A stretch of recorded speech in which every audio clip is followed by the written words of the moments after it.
isim. Tahu kok isim? Karena ada tanwinnya. Berarti anak sudah bisa mendeteksi, yaitu tanda-tanda yang pertama kalimah isim, yaitu dimasuki tanwin.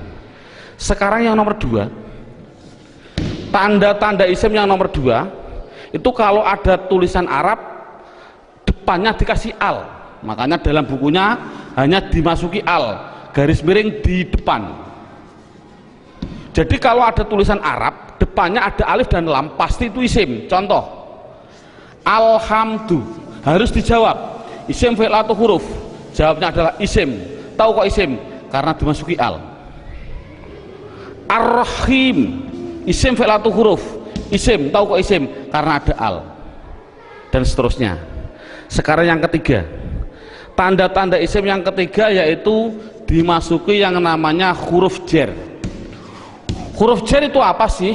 Huruf jar itu adalah tertentu, lafalnya tertentu, yaitu ada tulisan itu berupa apa? Min, ila, an, ala, dan seterusnya. Di dalam buku sudah ada. Min artinya dari, ila artinya ke, an artinya dari, ala artinya di atas, dan seterusnya. Jadi kalau ada tulisan Arab dimasuki min, yang mana huruf jar itu pasti tempatnya di depan suatu kalimah, mesti itu adalah kalimah isim. Contoh, saya mencontohkan ada tulisan Arab, zahaba zaidun ila suq, zahaba zaidun ila suq. Anak saya tes satu persatu dulu. Zaidun, isim fi'il atau huruf? Isim. Tahu kok isim? Karena ada tanwinnya. Suq, isim fi'il atau huruf? Isim. Tahu kok isim? Karena dimasuki huruf jar yang namanya ila. Artinya apa saya suq? Tidak tahu, tidak penting. Ini kan tidak penting. Yang penting itu bisa mendeteksi itu pasti kalimah isim. Contohnya lagi, ada contoh yang namanya ada roja'a. Saya contohkan, roja'a kembali. Siapa yang kembali? Bakrun, siapa bakar? Kembali min dukan, min dukan. Bakrun isim fi'il atau huruf? Jawabnya isim. Tahu kok isim? Karena ada tanwin. Min dukan, dukan itu isim fi'il atau huruf? Isim. Tahu kok isim? Karena dimasuki huruf jar min. Artinya apa? Tidak penting. Jadi makanya itu adalah tanda-tanda kalimah isim. Yang ketiga, yang keempat, tanda-tanda isim yang keempat di situ saya tulis. Saya hapus dulu. Tanda-tanda isim yang keempat yaitu dimasuki namanya huruf qasam. Qasam itu artinya sumpah. Qasam artinya sumpah. Di sini huruf qasam hanya ada 3, wawu, ba, ta. Untuk anak pemula jangan dicontohkan selain lafal Allah, jangan. Untuk pemula jangan. Contoh, wal asri. Asri ini adalah isim. Tahu kok isim? Karena ada wawu qasam. Tidak perlu sebenarnya. Yang penting itu adalah wawu qasam nanti. Contohkan saja wallahi. Berarti Allah itu isim karena apa? Dimasuki wawu ini. Itu aja masih bingung untuk anak didik. Jadi kesimpulannya qasam tidak begitu penting. Yang penting yang terakhir ini, tanda-tanda isim yang terakhir yang kelima yaitu dimasuki yang namanya mamimu. Contohkan nih, contoh mamimu di sini dalam buku panduan. Di situ lihat halaman 65. Halaman 65 dalam bukunya dibuka.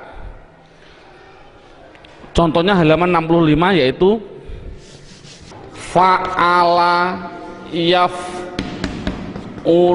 fa'lan wa maf'alan fahuwa fa'ilun wa dzaka maf'ulun. Saya ambil yang penting-penting saja.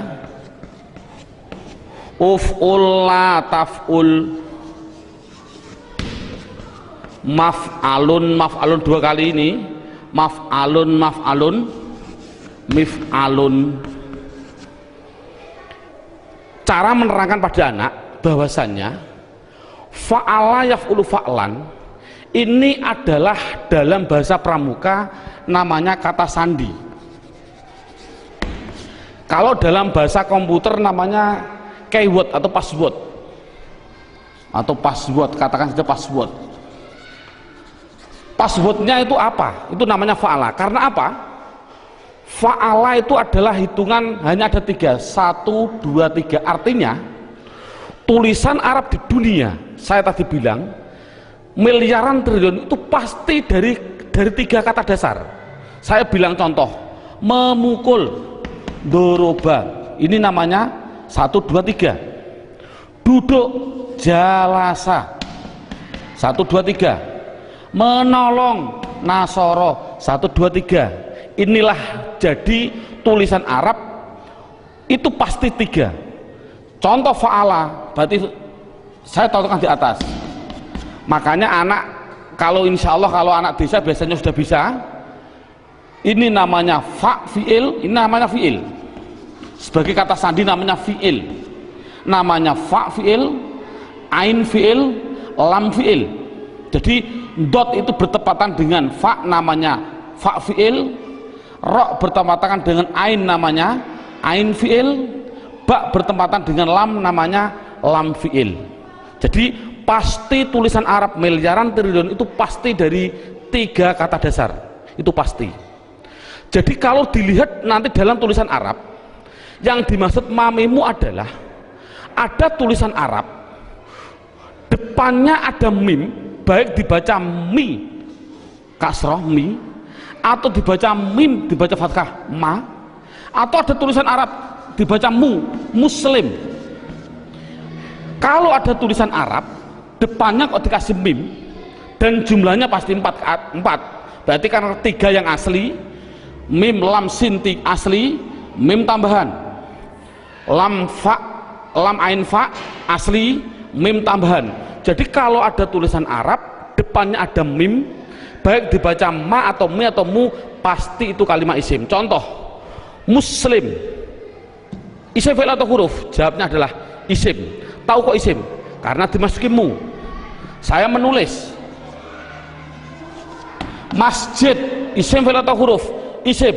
Tahu kok isim? Karena dimasuki ma, dan seterusnya. Saya bilang madrasah, isim fi'il atau huruf? Isim. Tahu kok isim? Karena dimasuki ma. Jadi tulisan Arab kalau ada mim dibaca baik fathah, kasroh, dumah, itu pasti kalimat isim. Sekarang saya tambah sedikit suatu pengenalan. Kalau ada tulisan Arab,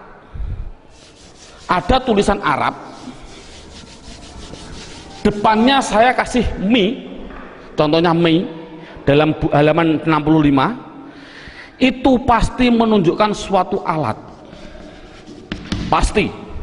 Contoh saya contohkan rowaha sama dengan fa'ala. Rowaha artinya angin. Coba kalau kasih mi bunyinya apa? Samakan dengan ini, berarti mati hidup, hidup. Rowaha kasih mi bunyinya mirwahun. Jadi mirwahun artinya adalah, karena ada mi artinya adalah alat angin. Apa alat angin? Kipas angin. Jadi kipas angin itu bahasa Arabnya adalah mirwah. Saya menuliskan lagi, kalau ada tulisan Arab di belakangnya ada tak seperti ini, tak, pasti itu hanya tambahan, tidak akan asli, pasti tambahan. Contoh satoro, saya nulis artinya pinggir. Coba kalau kasih mi bunyinya apa? Mistorun. Tapi tak ada masalah lah. Mistorotun. Apa mistorotun? Penggaris salah. Yang betul adalah alat pinggir, yaitu penggaris sama. Jadi kan sama tujuannya, semuanya. Kalau ada tulisan Arab depannya dikasih ma, ada arti 2, yaitu mengartikan 2. Namanya menunjukkan suatu tempat atau suatu waktu, menunjukkan waktu. Tinggal pilih kondisional. Untuk guru tolong hanya sebutkan saja pasti maf'a, karena nanti dalam pendalaman ada yang namanya